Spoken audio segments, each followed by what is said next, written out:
ప్రశ్నలా మిగిలిపోయిన నీ చావుకి సమాధానాల కోసం జేడీ వెతుకుతూనే ఉంది. అప్పుడొచ్చా మొదటిసారి కౌశికి గారి వాళ్ళని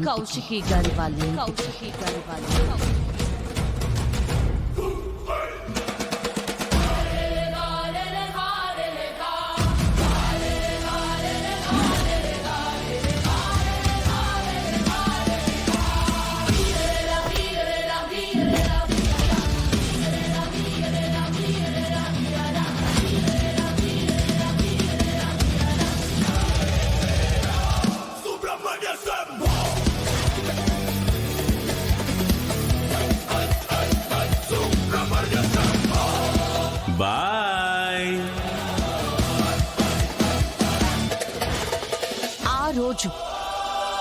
ఆ రోజు నా అనుమానం నిజంగా మారడం మొదలైంది.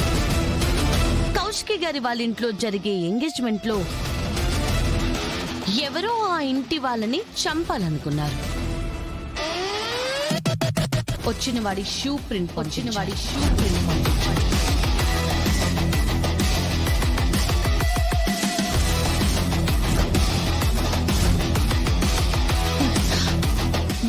షూ సైజ్ ఏంటో తెలుసా మీనన్? 12.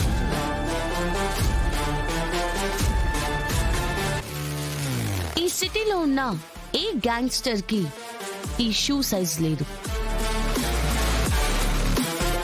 అప్పుడే నువ్వు బతికే ఉన్నావని నాకు కన్ఫర్మ్ అయింది.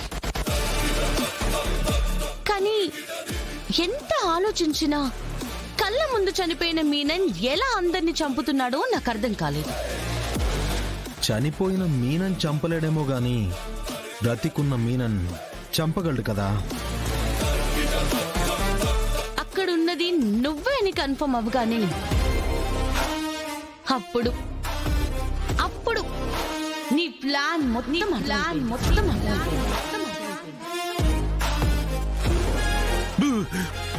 సీనా బత్.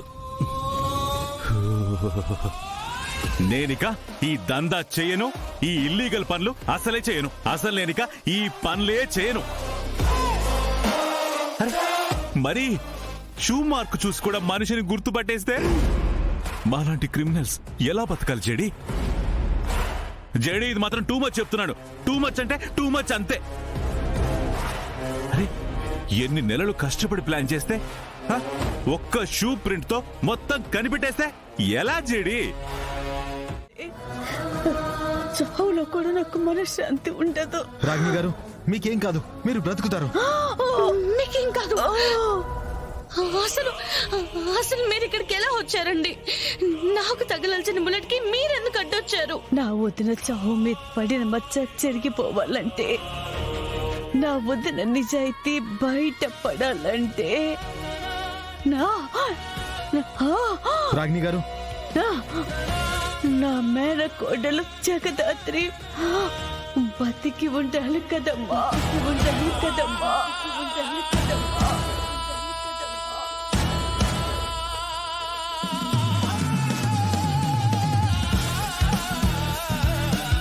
ముసుగు కప్పుకొని మా అందరినీ కాపాడుతుంది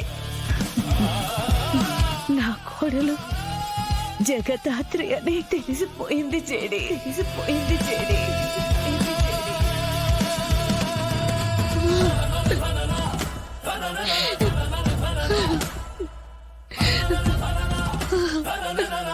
అత్తయ్య, నా బంగారు తల్లి, ఇన్ని కష్టాలు దాటుకొని అవమానాల్ని ఎదుర్కొని ఇంకా నిలబడి పోరాడుతున్నావు.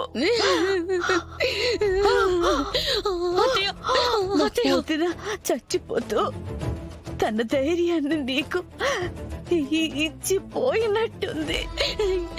మీరు మాట్లాడకండి అత్తయ్య, హాస్పిటల్కి వెళ్దాం. పద.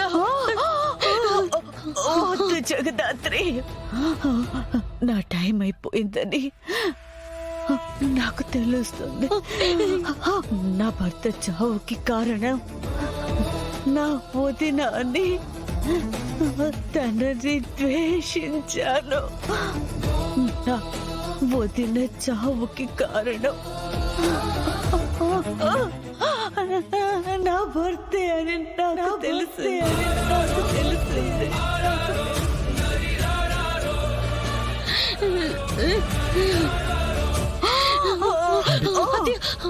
నా గౌరవం కోసం నువ్వు ఎవరికి చెప్పని నిజం నాకు తెలిసిపోయింది జగదాత్రి. నేను చేసిన పాపాలకి నీ ప్రాణం కాపాడి నీ చేతుల్లో చచ్చిపోతున్నా. దీనికి నాకు ఏ బాధ లేదు. కానీ నా వదిన దేవత అనే నిజాన్ని మన కుటుంబానికి చెప్పకుండా చచ్చిపోతున్నాను. నా బాధగా ఉంది. అలా మాట్లాడకండి అత్తయ్య, మీకేం కాదు. మిమ్మల్ని నేను కాపాడు.